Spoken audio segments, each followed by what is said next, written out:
بسم اللہ الرحمن الرحیم۔ السلام علیکم دوستو، آج جو واقعہ میں آپ سب بہن بھائیوں کے سامنے دہرانے جا رہا ہوں، یہ بالکل میری آنکھوں دیکھا واقعہ ہے۔ میری آنکھوں کے سامنے پیش آیا کیونکہ یہ جس شخص کے ساتھ پیش آیا وہ شخص میرا ہمسایہ ہے۔ اس کے اور میرے گھر کی دیوار ایک ہے۔ میں جس شخص کی بات کر رہا ہوں اس کا نام چودھری رب نواز تھا۔ چودھری رب نواز بڑا آدمی تھا۔ اس زمانے میں اس کی 2 فیکٹریاں تھیں اور اس کے گھر میں 2 گاڑیاں کھڑی تھیں۔ جس زمانے میں لوگوں کے پاس موٹر سائیکل بھی نہیں ہوا کرتی تھی، اور جس کے پاس موٹر سائیکل ہوتی لوگ رک کر اس کی طرف حیران نظروں سے دیکھا کرتے تھے، لیکن چودھری رب نواز ایسی شخصیت کا مالک تھا کہ اللہ تعالیٰ کا فضل اس پر کھل کر برس رہا تھا۔ لیکن اس شخص کی طرف دیکھ کر لگتا ہی نہیں تھا کہ وہ اتنا امیر کبیر ہے۔ وہ ہمیشہ سادہ لباس پہنتا، سادہ خوراک کھاتا، اور غرور نام کی چیز تو اس میں تھی ہی نہیں۔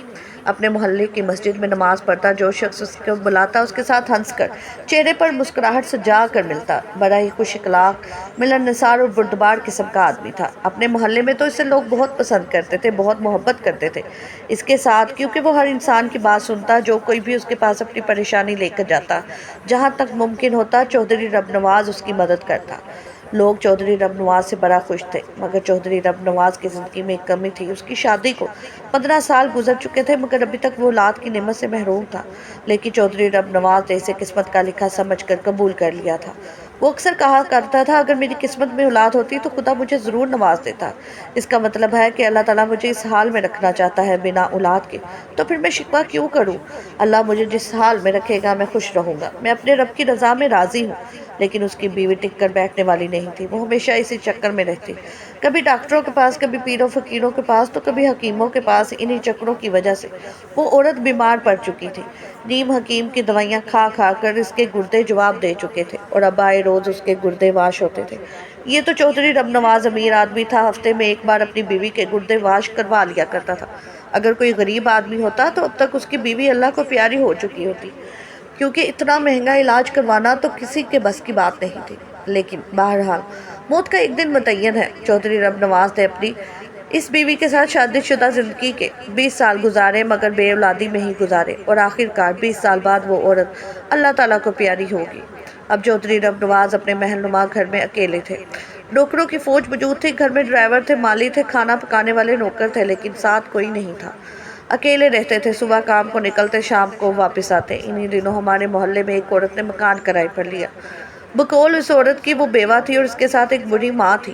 ایک جوان بہن تھی جو کہ کالج جایا کرتی تھی، اور ایک نوجوان سا لڑکا بھی تھا جو کہ اس کا بھائی تھا۔ اس بیوہ عورت کا نام سائمہ تھا۔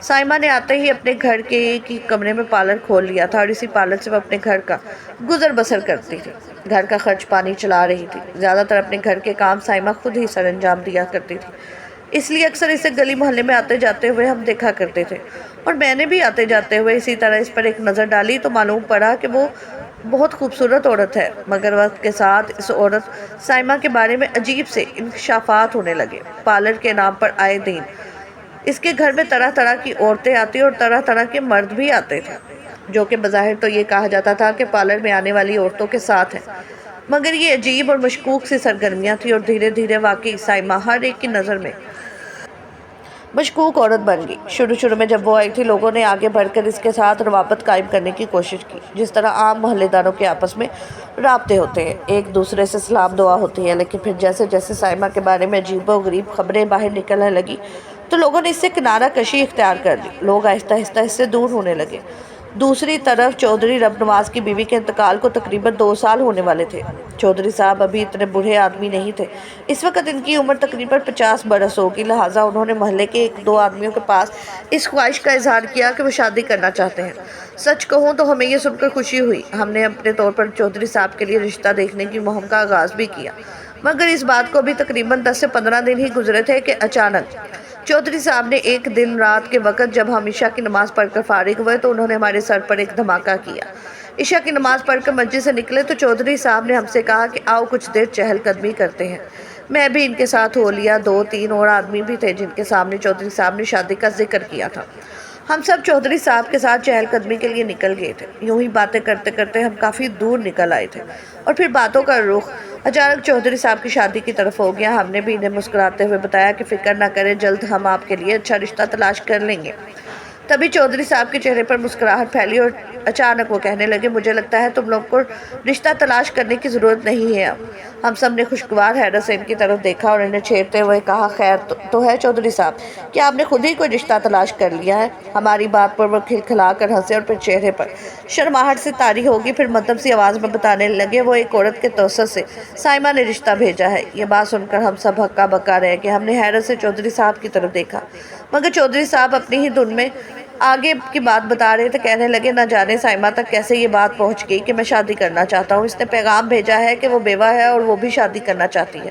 اگر میں مناسب سمجھوں تو وہ نکاح کے لیے تیار ہے۔ تم لوگ کیا کہتے ہو؟ یہ کہنے کے بعد جیسے چودھری رب نواز نے ہماری طرف دیکھا، ہم چاروں نے جلدی سے نفی میں سر ہلایا، قدرتی طور پر یا اتفاقی طور پر۔ ہم چاروں ہی نہ کر رہے تھے اور ہمارا یہ اشارہ دیکھ کر چودھری صاحب کے چہرے پر حیرت پھیل گئی۔ کہنے لگے، ارے کیا ہوا، یہ تم سب لوگ ایک ساتھ انکار کیوں کر رہے ہو؟ میں نے کہا، نہیں چودھری صاحب، آپ سائمہ سے شادی نہیں کریں گے۔ دیکھیں، وہ اچھی عورت نہیں ہے، اس کے بارے میں طرح طرح کی باتیں محلے میں گردش کر رہی ہیں۔ آپ جیسے عمدہ اور نفیس شخص کے لیے کوئی آپ جیسی ہی عورت ہونی چاہیے، شریف اور خاندانی، جو آپ کے گھر کو گھر سمجھے، جو گھر کو جوڑ کر اور بنا کر رکھنے والی ہو۔ چودھری صاحب میری بات سن کر مسکرائے اور کہنے لگے، ارے نادر، تم نے بھی وہی بات کی، لوگوں کا کیا ہے یار، لوگوں کا تو کام ہے باتیں بنانا۔ اکیلی عورت ہے، اپنے گھر کے کام کاج خود کرتی ہے، تو لوگوں کو بس باتیں کرنے کا موقع مل گیا ہے۔ مگر میرا سر اب بھی مسلسل نفی میں ہل رہا تھا۔ میں نے کہا، نہیں چودھری صاحب، یہ بات نہیں ہے، اس کے علاوہ بھی بہت سی چھوٹی چھوٹی باتیں ہیں۔ دیکھیں، شادی بیاہ کوئی گڈا گڈی کا کھیل نہیں ہے۔ آپ تو مجھ سے زیادہ سمجھدار ہیں اور جہاں دیدہ انسان ہے۔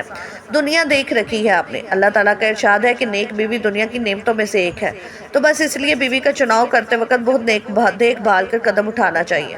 آپ سائمہ کا انتخاب کر رہے ہیں جس کے بارے میں لوگ سو باتیں کرتے ہیں، مگر چودھری صاحب تو جیسے ٹھان چکے تھے کہ وہ سائمہ سے شادی کریں گے۔ تبھی وہ میرا ہاتھ تھام کر کہنے لگے، دیکھو نادر، کسی بیوہ کا ہاتھ تھامنا، کسی بیوہ کو اور اس کے گھر والوں کو سہارا دینا بہت بڑی نیکی ہے۔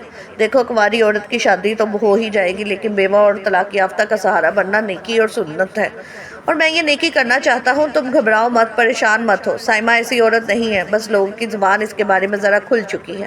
تم دیکھنا، مجھ سے نکاح ہو جائے گا تو لوگوں کی یہ زبانیں بھی بند ہو جائیں گی۔ چودھری صاحب نے اس طرح اصرار کیا کہ مجھے خاموش ہونا پڑا۔ خیر، اس دن چودھری صاحب تو اپنے گھر چلے گئے، مگر ہم چاروں دوست ابھی بھی اس بات پر متفق تھے کہ چودھری صاحب کو سائمہ سے نکاح نہیں کرنا چاہیے، لیکن ایک نہ چلنے پائی اور آخرکار تقریباً ایک ہفتے بعد نہایت ہی سادگی کے ساتھ چودھری صاحب اور سائمہ کا نکاح ہو گیا۔ نکاح تو سادگی کے ساتھ ہوا، لیکن کھانا محلے بھر کو کھلایا گیا۔ جس نے وہ سنا وہ حیران ہو گیا، اور تو اور محلے کے لوگ بھی پریشان تھے، کیونکہ چودھری صاحب ہر دل عزیز شخص تھے، لوگوں کو ان سے پیار تھا، لوگ ان کی بھلائی چاہتے تھے، اور سائمہ کے ساتھ ان کا نکاح محلے بھر میں کسی شخص کو بھی یہ بات پسند نہیں آئی تھی۔ لیکن خیر، جو ہونا تھا وہ ہو چکا تھا۔ اب ہم سب دل ہی دل میں دعا کر رہے تھے، خدا خیر کرے، یہ نکاح ہو چکا ہے، اللہ تعالیٰ اس نکاح کو چودھری رب نواز کے لیے مبارک ثابت کرے۔ مگر ایسا کچھ نہیں ہوا، وہی ہوا جس کا ڈر تھا۔ چودھری رب نواز اور سائمہ کے نکاح کو کچھ ماہ ہو چکے تھے۔ چودھری صاحب خوش تھے، ظاہر ہے گھر میں عورت کا وجود آ چکا تھا، ان کی زندگی میں بیوی کی کمی پوری ہو چکی تھی۔ مگر سچ کہوں تو ہم ان کے چاہنے والے اور ان کے ارد گرد رہنے والے مطمئن نہیں تھے، اور پھر وہی ہوا جس کا ہمیں ڈر تھا۔ جیسے جیسے وقت گزرتا گیا، سائمہ کے گھر والے دن دگنی رات چگنی ترقی کر رہے تھے۔ اس کی بہن کی شادی ہو چکی تھی، جو کہ بہت ہی دھوم دھام سے کی گئی۔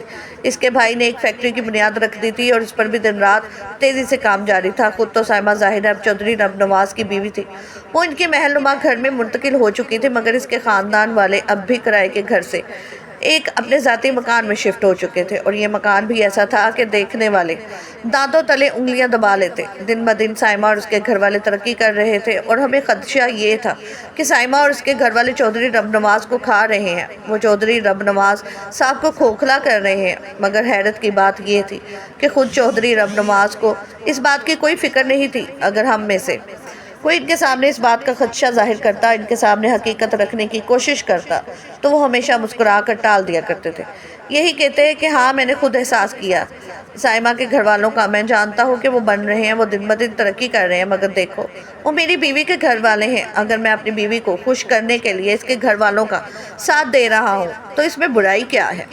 نہ جانے کیوں رب نواز صاحب وہ بات سمجھنے کی کوشش ہی نہیں کر رہے تھے جو ہم انہیں سمجھانے کی کوشش کر رہے تھے۔ اور پھر سائمہ اور رب نواز صاحب کی شادی کو 5 سال گزر گئے۔ ان 5 سالوں میں اللہ تعالیٰ نے انہیں سائمہ سے بھی کسی اولاد سے نہیں نوازا۔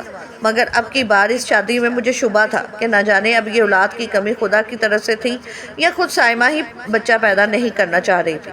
گزرتے وقت کے ساتھ ساتھ سائمہ اور چودھری رب نواز کی شادی کو جب 8 سال گزر گئے تو سارا دودھ کا دودھ اور پانی کا پانی ہو گیا۔ ہوا کچھ یوں کہ سائمہ نے چودھری رب نواز صاحب سے خلا لے لی۔ گھر کے اندر کیا معاملات ہوئے، وجہ کیا بنی، زیادہ تفصیل نہ تو ہمیں معلوم تھی اور نہ ہی ہم معلوم کرنا چاہ رہے تھے، کیونکہ یہ چودھری رب نواز کی دکھتی رگ تھی اور ہم اپنے دوست کی، اپنے بھائی کی اس دکھتی رگ پر ہاتھ نہیں رکھنا چاہتے تھے۔ 8 سال بعد سائمہ نے چودھری رب نواز سے خلا لے لی۔ اس کے بھائی کی فیکٹری تعمیر ہو چکی تھی۔ خود چودھری رب نواز کی ایک فیکٹری دیوالیہ ہو کر بند ہو چکی تھی اور دوسری فیکٹری قرضے کی وجہ سے نیلام ہو چکی تھی۔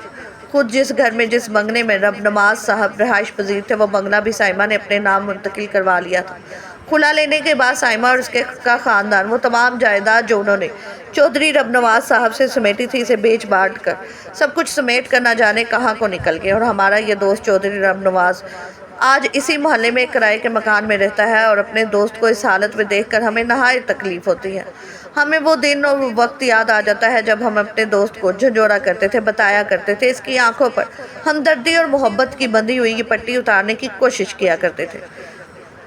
کیا یار، آنکھیں کھولو، وہ عورت تمہیں کھا رہی ہے، وہ عورت، اس کے گھر والے، اس کے بہن بھائی وہ بنتے جا رہے ہیں، وہ دن رات دگنی ترقی کرتے جا رہے ہیں، وہ ترقی کی سیڑھیاں چڑھ رہے ہیں اور تم گرتے جا رہے ہو، دن بدن نیچے گر رہے ہو۔ مگر چودھری رب نواز سائمہ سے محبت کرنے لگے تھے اور رب نواز نے واقعی ثابت کر دیا کہ محبت اندھی ہوتی ہے۔ انہوں نے نہ صرف سائمہ اور اس کے گھر والوں پر اندھا اعتماد کیا بلکہ اپنی دولت اور جائیداد بھی ان پر لٹاتے رہے۔ نہ صرف دل کھول کر لٹائی بلکہ سائمہ کی فرمائشوں پر اپنی پراپرٹی اس کے نام بھی کرتے رہے۔